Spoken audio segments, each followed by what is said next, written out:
Welcome everyone, मेरा नाम है आकाश। और जब मैं ये वीडियो बना रहा हूँ तब इंडिया में कोविड-19 के टोटल नंबर ऑफ केसेस का जो आंकड़ा है वो 1 करोड़ तक पहुंचने वाला है। बट इसमें अच्छी बात यह है कि जो इनमें से जो 94 to 95% लोग हैं वो रिकवर हो चुके हैं। लेकिन इस बात में कोई संदेह नहीं कि हमें जल्द से जल्द एक वैक्सीन की ज़रूरत है। तो आखिर कब आएगा एक वैक्सीन हमारे पास और कब तैयार होगा वैक्सीन, और उससे भी ज़्यादा ज़रूरी कि एक वैक्सीन बनता कैसे। तो आइए जानते हैं।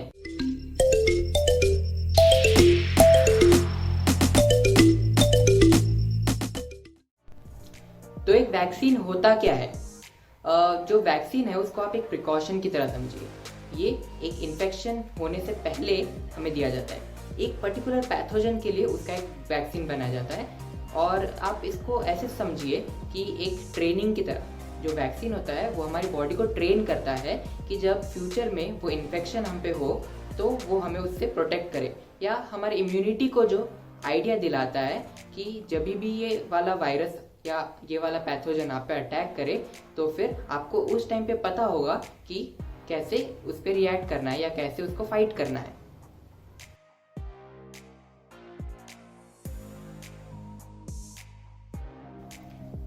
तो आखिर एक वैक्सीन में होता क्या है, यानी कि एक वैक्सीन किस चीज़ से बनता है? इसका आंसर एक्चुअली बहुत सिंपल है।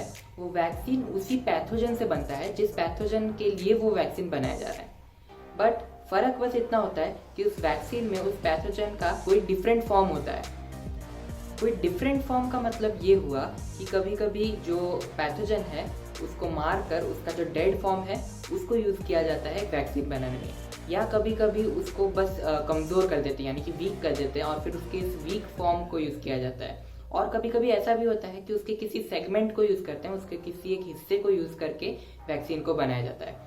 इन सब पार्ट्स को या इन फॉर्म्स को यूज़ करके एक वैक्सीन बनाया जाता है और फिर उस वैक्सीन से हमारे इम्यूनिटी सिस्टम को एक आइडिया लग जाता है कि जब जो असली पैथोजन हमारे बॉडी पे इन्फेक्ट करे तो उससे कैसे फाइट करना है या उससे कैसे डील करना है।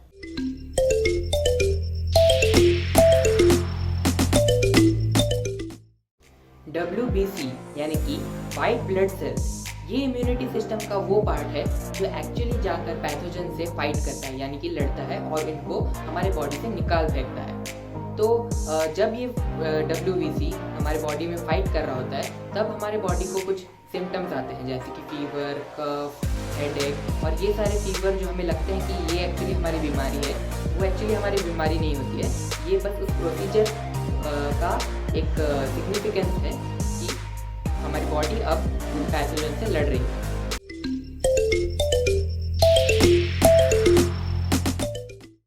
वैक्सीन बनाने का जो सबसे पहला स्टेप होता है वो होता है रिसर्च। रिसर्च में कई सारी चीज़ें पता की जाती है, जैसे कि पैथोजन का कौन सा फॉर्म यूज़ करने पर जो वैक्सीन है वो सबसे ज़्यादा इफेक्टिव बनेगा। ऐसे कई सारे सैंपल्स बनाए जाते हैं। फिर जो अगला स्टेप होता है वो होता है प्री क्लिनिकल टेस्टिंग। इस स्टेज में जो वैक्सीन है उसको जानवरों पे टेस्ट किया जाता है, यानी कि जानवरों पे टेस्ट करके उसकी इफेक्टिवनेस का अंदाज़ा लगाया जाता है और फिर चेक करते हैं कि क्या चीज़ें हम वैक्सीन में बेटर कर सकते हैं, क्या चीज़ें उसको चेंज करनी चाहिए वैसे। फिर आता है स्टेप 3।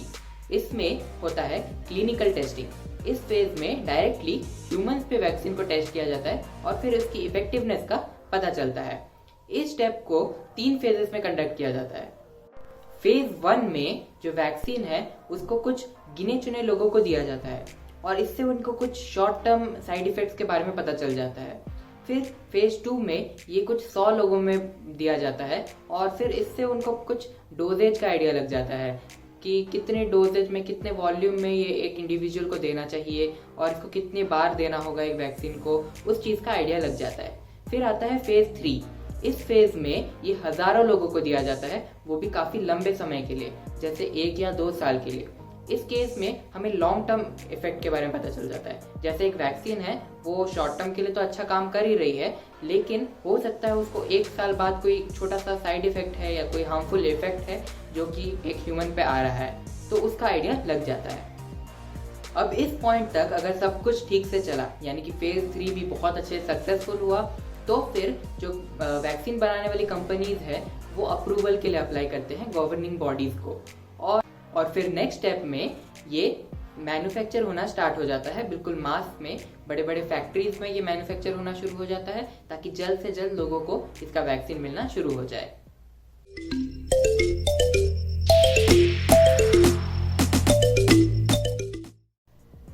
अब चलिए कोविड-19 के कुछ लेटेस्ट अपडेट जान लेते हैं। दुनिया भर में 100 से ज्यादा ऐसी कंपनीज हैं जो कोविड-19 के वैक्सीन में बनाने में लगे हैं, जैसे मोडेर्ना, फाइजर, भारत बायोटेक का कोवैक्सीन, सीरम इंस्टीट्यूट का कोविशील्ड, ऐसे बहुत सारे हैं। मोडेर्ना एक यूएस कंपनी है और इन्होंने क्लेम किया है कि इनका जो वैक्सीन है वो 94.5% एफिशिएंट है, जो एक बहुत ही अच्छा नंबर है। और फाइजर ने भी क्लेम किया कि उनका जो एफिशिएंसी है वो 95% है। तो ये दोनों वैक्सीन बहुत ही इफेक्टिव है। फाइजर ने तो ये भी क्लेम किया है कि जब एज बढ़ता है, यानी कि 65 के अबव के लोगों को ये वैक्सीन काम करना बहुत मुश्किल हो जाता है, लेकिन उन्होंने क्लेम किया है कि ये जो इफेक्टिवनेस है वो ज़्यादा कम नहीं होती है in case of old age भी। लेकिन इन वैक्सीन में प्रॉब्लम भी है, जैसे इनका स्टोरेज प्रॉब्लम। फाइजर का जो वैक्सीन है उसको -70 डिग्री सेल्सियस में स्टोर करना पड़ता है, और अगर इसको हमें मास में स्टोर करना है तो ये बहुत ज़्यादा प्रॉब्लमेटिक हो जाएगा। फिर उनका प्राइसिंग प्रॉब्लम भी आ जाता है, क्योंकि ये दोनों ही वैक्सीन्स बहुत ही एक्सपेंसिव है, और जब हम उनको इंपोर्ट करेंगे तब वो और ज़्यादा महंगे हो जाएंगे, तो इसीलिए उसको अफोर्ड करना भी बहुत ज़्यादा मुश्किल हो जाएगा। हमारे पास 2 इंडियन वैक्सीन्स भी है, यानी कि भारत बायोटेक का कोवैक्सीन और सीरम इंस्टीट्यूट का कोविशील्ड। ये दोनों भी बहुत प्रॉमिसिंग लग रहे हैं। ये दोनों फिलहाल तो अभी अपने फेज 3 के स्टेज में ही हैं, जो टेस्टिंग, क्लिनिकल टेस्टिंग का फेज 3 स्टेज होता है उसी में है, लेकिन इनका क्लेम है कि ये बहुत जल्द से जल्द मार्केट में आ जाएंगे। जो सीरम इंस्टीट्यूट का कोविशील्ड है वो क्लेम करता है कि मार्च या अप्रैल में ये मार्केट में अवेलेबल होने स्टार्ट हो जाएंगे, और वो भी इनकी प्राइसिंग होगी 500 to 600 रुपीज़, जो बाहर के जो वैक्सीन है उनके कंपैरेटिवली काफ़ी चीप है। अब आप हमें कमेंट करके बताइए कि आपको इनमें से कौन सा वैक्सीन सबसे ज़्यादा प्रॉमिसिंग लग रहा है। वेल, मुझे ये लग रहा है कि ये लोग जिस तरीके से क्लेम कर रहे हैं उतनी जल्दी तो ये वैक्सीन नहीं आने वाले हैं, बट उससे थोड़ा ज़्यादा समय लग सकता है, क्योंकि हमारा जो गवर्नमेंट है वो चाहते हैं कि जो फ्रंटलाइन वॉरियर्स है उनको ये वैक्सीन पहले मिले और उसके बाद सीनियर सिटीजन्स को ये वैक्सीन मिले, जो कि बिल्कुल सही बात है। अगर आपको इन सारी बातों के बारे में और थोड़ा ज़्यादा डीपली जानना है तो आप डिस्क्रिप्शन में चेक कर सकते हैं, वहाँ पे आपको काफ़ी सारे रेफरेंस के लिंक मिल जाएंगे, आप चाहे तो उन्हें पढ़ सकते हैं। और अगर आपको इन्हीं तरीके के इन्फॉर्मेटिव और इंटरेस्टिंग वीडियोस देखने हैं तो आप हमारे चैनल को सब्सक्राइब कीजिए, और अगर आपको ये वीडियो पसंद आया तो इसे लाइक एंड शेयर कीजिए। Thank you for watching, peace out.